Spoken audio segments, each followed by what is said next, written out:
हर क्षेत्र की खबर, सबकी नजर। बने रहे न्यूज फ्लैश भारत के साथ। 2015 रोड जाम करने के मामले में आज धनबाद न्यायालय में हाजिर हुए डुमरी विधायक जयराम महतो। इस दौरान मीडिया से बातचीत में कहा कि बढ़ती लोकप्रियता के कारण ही कई मामलों में उन पर मुकदमा करवाया गया है। माननीय न्यायालय के सम्मान में अपने पक्ष रखने पहुंचे वहीं केंदुआड़ी गैस रिसाव पर उन्होंने जिला प्रशासन और सरकार को आड़े हाथों लेते हुए कहा कि प्रक्रिया नहीं, फैसला होना चाहिए। अब क्या लोगों की गंभीर बीमार या मौत होने पर जाएगी सरकार? विस्थापितों को जल्द से सुरक्षित जगह पर शिफ्ट करना चाहिए। साथ ही कोयला चोरी पर भी उन्होंने कहा कि जिस तरह देश के खनिज संपदा बतलाकर जमीन अधिग्रहण कर कंपनियों द्वारा कोयला निकाला जाता है, उसका फायदा देश हित से ज्यादा माफिया को पहुंचाया जा रहा है। खुलेआम कोयले की लूट हो रही है। सरकार को इस पर गंभीरता दिखाने की आवश्यकता है और जहां सांसद पर ही आय से अधिक संपत्ति को लेकर जांच की मांग की जा रही है, तो उनका सुनेगा कौन? सिलसिले में आज कोर्ट पहुंचे हैं। कौन सा मामला है? ये एक मामला लगता है, इससे 2015 का मामला है।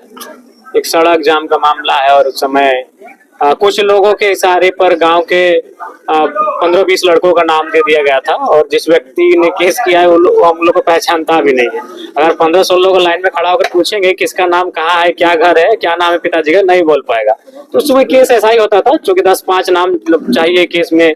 तो उस समय से ही हम बचपन से ही मेरा एक्टिविटी कॉलेज टाइम से ही रहा है। तो कुछ लोगों को खटके थे कि भाई ये लड़का बहुत तेजी से बढ़ रहा है, तो हम मेरा नाम उस के साथ दे दिया। और बाकी जिसका नाम हुआ, जिसका थाना में जो मैंने जिनका आना जाना है उनसे पूछ पाछ के 1-2 नाम, और हम लोग उसी का नाम दे जिसका पड़ता नहीं था गाँव।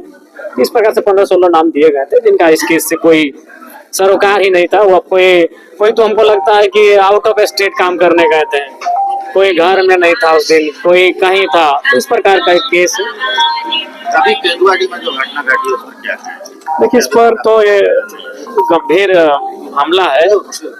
हमें लगता है कि इस पर सरकार को विशेष रूप से जिला प्रशासन को इसका हल निकालना चाहिए, इस पर ध्यान देना चाहिए। हम लोग भी जाएंगे विजिट के लिए, वहाँ पर जाएंगे। क्या होना चाहिए? पुनर्वास होना चाहिए? गैस रोकने की जो मांग कर रहे हैं लोग वो कर रहे हैं, क्या होना क्या चाहिए? देखिए, गैस भी रुकना चाहिए और पुनर्वास भी होना चाहिए। पुनर्वास होना चाहिए। अगर उनका विस्थापन नहीं हुआ है तो विस्थापित जो विधिवत है वो होना चाहिए। 2 सप्ताह बीत गए, अभी तक स्थिति देखिए, सरकारी प्रक्रियाएं मैंने तो देखा विधानसभा में, उसी कारण नाराज भी दिखेंगे। कोई भी गंभीर मसला हो तो प्रक्रिया में है।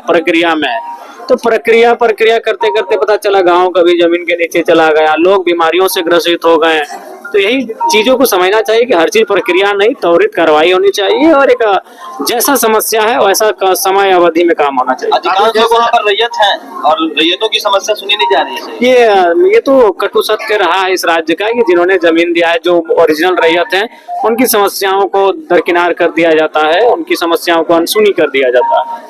अभी अगर किसी की मौत हो जाती है, इतने दिन बीत गया है, तो फिर अब किसकी जिम्मेवारी बनेगी? किसको? बिल्कुल इसके लिए सरकार प्रशासन की जिम्मेवारी बनेगी, जो सरकारी तंत्र है उनकी जिम्मेवारी बनेगी। अगर वो संवेदनशील नहीं है इस विषय को लेकर तो सारी जिम्मेवारी उनकी बनेगी। आगे इस तरह की अगर 81 साइट है, टोटल 81 साइट में केंदुआ भी शामिल था। अगर आगे वहाँ किसी तरह से उन 81 साइट में अगर इस तरह के फिर हादसे होते तो किस तरह से आगे पहल करने की जरूरत है? देखिए, हमें लगता है कि अब आगे क्या हादसा होगा उसका इंतजार करने की आवश्यकता ही नहीं है। इस हादसे ने, ये जो घटना घटी है, इसी से मैंने सबक लेना चाहिए, सीख लेना चाहिए और मैंने तत्काल रोकथाम करना चाहिए। देखिए, एक सवाल है कि कल सार्वजनिक मंच से बीसीसीएल सीएमडी मनोज अग्रवाल ने कहा कि हमारा कोयला बिक नहीं रहा है और अवैध कोयला धड़ल्ले से बिक रहा है। और यही तो पीड़ा है, सही बात है, यही तो पीड़ा है, यही हकीकत है कि आज कोयलांचल की परिस्थिति क्या है। जो कोयला एक व्यक्ति की जमीन से आप राष्ट्र के विकास के लिए ले लेते हैं और वो माफियाओं की जेब में चला जाता है, तो कैसा लोकतांत्रिक व्यवस्था है? कितनी शर्म की बात है। एक आम व्यक्ति को आप डंडा दिखा के यह कह के जमीन ले लेते हैं कि आपके जमीन के नीचे जो कोयला है वो राष्ट्र की उन्नति के लिए काम आएगा, आपकी इस कोयले से राष्ट्र उन्नति करेगा, और वो पैसा अगर माफियाओं की जेब में चला जाता है तो बहुत ही शर्म का विषय है और लोकतंत्र की जो व्यवस्थाएं हैं उन पर इस सवाल चिन्ह खड़ा करता है। इसलिए बहुत ही चिंता का विषय है। एक अपने साथ आया है, उन्होंने भी बीसीसीएल सीएमडी पर बहुत गंभीर आरोप लगाया। उनका कहना है कि जहां भी वो गए हैं वहां भ्रष्टाचार में लिप्त रहे हैं, उन पर वो कार्रवाई की अब मांग। सांसद जी अगर वो कहते भ्रष्टाचार मुक्त रहते तो किसी पे आरोप लगाते। कोर्ट तो खुद कह रही कि उनके पास 40,000 करोड़ का उनको नोटिस दिया गया है, तो बड़ा विचित्र घटना सामने आ रही है। तो सांसद जी अगर दोष मुक्त होते हैं, वो किसी पे आरोप लगाते तो सुनने में अच्छा लगता, उस चीजों को लोग ध्यान भी देते। लेकिन सांसद जी इतने दोष युक्त हो गए हैं कि उनकी बातों को, गंभीर बातों को भी लोग नहीं सुनते, अनसुना कर देते हैं।